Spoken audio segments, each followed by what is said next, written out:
Biasa disajikan sebelum hidangan utama datang, kudapan yang satu ini memang tak pernah gagal memuaskan hasrat penikmat kuliner. Ukurannya yang kecil biasanya akan berhasil membuat kita untuk nambah dan nambah terus. Otak-otak. Jajanan khas Sumatera ini memang tak perlu lagi diragukan kelezatannya. Lembut, gurih, apalagi jika ditambah dengan sambal cocolan. Di Jakarta, otak-otak biasa disajikan dengan bumbu kacang. Sementara di Bangka, sambal tauco menjadi andalan untuk melapisi otak-otak. Biasa menggunakan ikan tenggiri untuk bahan bakunya. Penyebutan otak-otak konon terkait dengan awal mula munculnya kudapan ini yang dibuat dari kepala ikan. Semakin berkembangnya cemilan ini, otak-otak pun lebih banyak memakai daging ikan dan semakin banyak penggemarnya. Suka sih karena harganya terjangkau ya, terus rasanya juga enak lah. Kan aku itu jajanan dagangan kaki lima favorit aku. Aku suka banget bumbu kacangnya, udah gitu harganya juga yang terjangkau banget. Ya, rasa-rasanya semua akan sepakat jika kenikmatan otak-otak berawal dari bahan dasarnya, yakni ikan yang segar. Tetapi apa jadinya jika ada pedagang otak-otak yang justru menggunakan ikan busuk? Sebuah hal yang mengejutkan, tapi begitulah faktanya. Inilah Otto, salah seorang pedagang yang selama setahun lebih melakukan aksi nakal memakai daging ikan busuk sebagai bahan adonan otak-otak. Mengaku belajar resep dari internet, Otto memilih ikan tuna sebagai bahan baku otak-otak. Kalau tuna itu kan di tukang sayur tuh hampir semua tukang sayur tuh jual ikan tuna gitu. Dan rasanya tuh ya mirip-mirip sama ikan tenggiri lah, meskipun nggak 100% mirip, tapi dia masih nyamain, jadi masih masuk lah rasanya. Sayangnya, ketimbang menggunakan ikan segar, Otto lebih memilih ikan busuk yang tak laku dijual sebagai jalan pintas meraup keuntungan. Otto mengaku bahwa ia mendapat bahan baku tersebut dari tukang sayur keliling.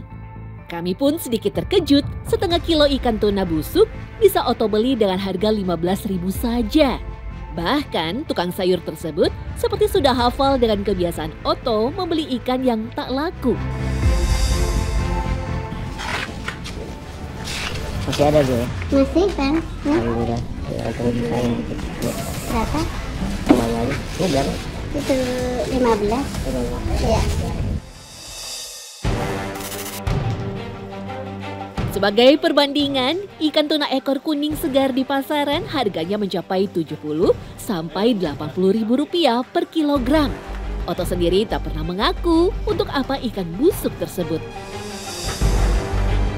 Kadang ditanya juga sih kenapa milih yang ini ya Bro. Saya bilang ya karena cari yang murah gitu kan. Dan tukang sayurnya juga ini yang nggak keberatan karena daripada dia itu dibuang, lebih baik dijual dengan harga yang murah. Syukur-syukur masih ada yang mau beli sih. Tak seperti ikan tuna segar yang berwarna merah muda, ikan yang dibeli Otto terlihat sangat pucat dengan warna merah tua dan hitam terlihat di beberapa bagian. Ikan ini juga sangat berlendir dan mengeluarkan bau yang tak sedap. Kan kalau plastiknya basah, tertutup gini kan di dalam gerobak sayur dia nggak ada esnya. Dia lebih gampang buat tahu, makanya nanti kita cuci bersih. Nah itu kalau yang hitam-hitam gitu, Nah ini udah efek udah lama juga. ya ini efek udah lama kayak gini. Ketika dibelah, warna daging tuna bagian dalam nampak putih pucat. Teksturnya pun terlihat lebih rapuh dari daging tuna segar biasanya. Untuk mensiasati bau pada ikan tuna, Otto memakai bumbu yang beraroma kuat agar bau busuk ikan tersamarkan. Ya kan kalau ikan tuna ini kan dia gatal-gatal ya. Gatal-gatal tuh maksudnya gimana? Jadi kalau kita makan tuh di lidah kayak berasa gatal ya. Ngorek gini kan aromanya udah kurang enak. Nah, buat nutupin gatal-gatalnya itu pakai ini. Bumbu dan santan kemudian diblender, baru setelah itu giliran ikan tuna. Otto menyebut jika dimasukkan bersamaan, bumbu tak akan bisa halus secara sempurna. Dan santan dimasukkan ke dalam blender untuk dihaluskan. Seperti otak-otak lainnya, Oto kemudian mencampur adonan ikan dengan tepung tapioka.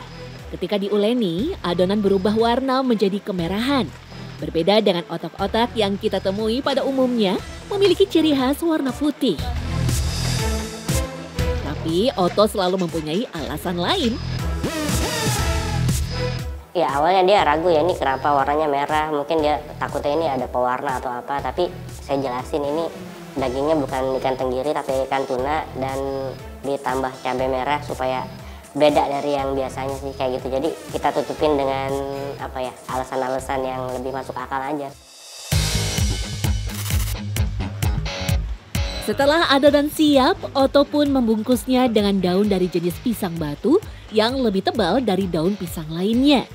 Selain lebih tahan bakar, daun yang tebal akan bisa mengurangi isian otak-otak tersebut.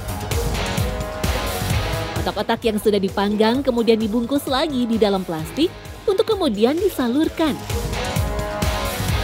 Dalam sehari, Oto bisa memproduksi hingga 200 otak-otak bakar.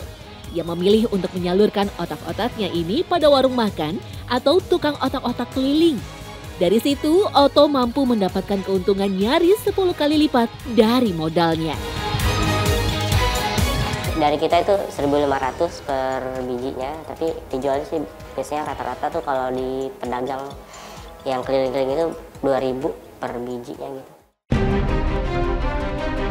Tak hanya merugikan konsumen, penggunaan ikan busuk untuk otak-otak juga sangat berbahaya.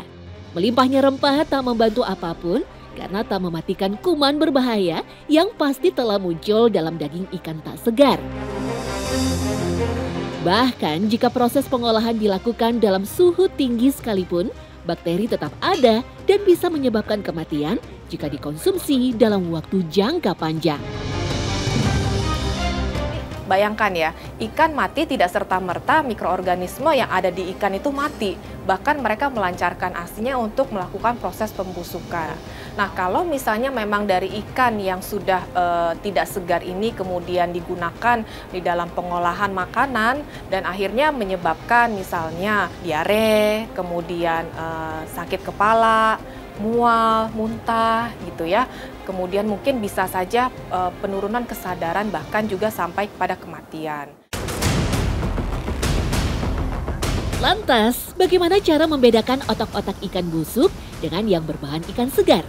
Irman yang telah menjadi penjual otak-otak sejak lama menyebut bahwa otak-otak menggunakan ikan busuk sebenarnya mudah dicirikan. Biasanya otak-otak akan terasa lebih keras, aroma amis ikan sangat menyengat, dan memiliki tekstur yang sangat halus tanpa serat. Kalau udah dibakar itu buat tahan 2 hari nih. Kalau masih mentah, paling sampai malam juga itu udah basi. Kadang udah basi. Karena kalau ikannya bagus, buat sampai jam 8, jam 9. Matangnya cepat, lebih cepat matangnya. Nah, kalau yang bagus, 1 menit juga udah matang. Irman sendiri memilih menggunakan ikan kakap merah untuk adonan otak-otaknya. Meski lebih mahal, rasanya tak kalah gurih dengan otak-otak tenggiri. Ia pun merasa sangat dirugikan dengan aksi nakal pedagang otak-otak yang memakai bahan ikan tak segar. Ya, iyalah. Soalnya kan sama-sama jualan otak-otak pasti ngaruh ke semua. Takutnya kan nanti kalau otak-otak di sini jelek, takutnya semua ikutan jelek.